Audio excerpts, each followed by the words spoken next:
ہمارا پاکستان کا ایک ہی ٹیلی ویژن چینل ہوتا تھا پی ٹی وی، اور کسی دور میں وہاں نیلام گھر ہوتا تھا اور طارق عزیز شو کرتا تھا۔ اس نے ایک مرتبہ اچانک سوال پوچھا، پڑھے لکھے لوگوں کا جمع غفیر تھا۔ اس نے کہا جی بتاؤ، کیمسٹری پڑھنے والوں، فزکس پڑھنے والوں، بیولوجی پڑھنے والوں، ماسٹرز کرنے والوں، پی ایچ ڈی کرنے والوں، وکالت کرنے والوں، سارے یہاں پر بیٹھے ہوئے ہیں۔ سوال ہے میرا تم سے، اور جو جواب صحیح دے گا اس کو ڈبل انعام دوں گا، کیا اللہ کے نبی کو تیرنا آتا تھا؟ بس یہ اس نے سوال کیا چھوٹا سا، سارے ایسے ہو گئے۔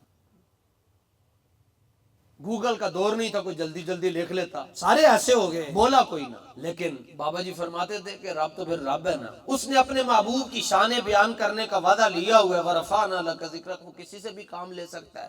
آخر میں ایک نوجوان کھڑا تھا، ٹائی پہن کر، نہ داڑھی نہ مش نہ پگڑی نہ ٹوپی، نہ سید نہ قطب شاہی آوان، نہ نقشبندی نہ چشتی نہ قادری نہ سوروردی نہ نظامی نہ شاذری، بالکل سادہ بس تھا وہ، کہ جس کے بارے میں اقبال کہتا ہے کہ جب عشق سکھاتا ہے آداب خود آگاہی، کھلتے ہیں غلاموں پہ اسرار شہنشاہی۔ میں نے ہاتھ کھڑا کیا تو انہوں نے کہا میں جواب دیا۔ پہلی مرتبہ زندگی میں اس نے مائک ہاتھ میں پکڑا، آ کر کہنے لگا ہاں ہمارے آقا و مولا کو تیرنا آتا تھا۔ بس یہ مائک چھوڑ کر جانے لگا۔ طارق عزیز نے بازو پکڑ لی، اس نے کہا جواب تو دو، کہاں پڑھا ہے؟ اس نے کہا قبلہ کتاب کبھی دیکھی نہیں، پڑھنا کہاں سے؟ تو اس نے کہا پھر اتنی بڑی بات تم نے کیسے کر دی؟ اس نے کہا دلیل ہے میرے پاس، دلیل ہے میرے پاس۔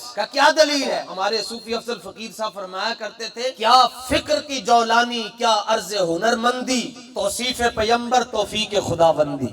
یہ نہیں بڑیاں کتاباں پڑھیوں منتے بندہ جواب دیندہ، نا نا نا نا۔ صوفی صاحب کا یہ شعر آپ فرماتے ہیں کہ توصیف پیمبر توفیق خداوندی، خدا نے توفیق دے دی، منڈا بول پیا۔ اس نے کہا کس کتاب میں پڑھا حضور کو تیرنا آتا تھا؟ کہتا کتاب کتب کوئی نہیں پڑھی لیکن جواب دیتا ہوں۔ ان کا جی کیا جواب ہے، دلیل کیا ہے؟ اس نے کہا جی آپ کا سوال ہے کیا اللہ کے حبیب کو تیرنا آتا تھا، تو میرا جواب یہ ہے تیرنا آتا تھا۔ آپ نے پوچھا دلیل کیا ہے، میں یہ دلیل دیتا ہوں۔ اس منڈے نے دلیل دیتی، اللہ دی قبر تے لکھاں کروڑاں ارباں خرباں رحمتہ نازل کرے۔ اس نے کہا طارق صاحب نہ تیر سکنا یہ عیب ہے، اور اللہ نے اپنے نبی میں عیب رکھا ہی نہیں ہے۔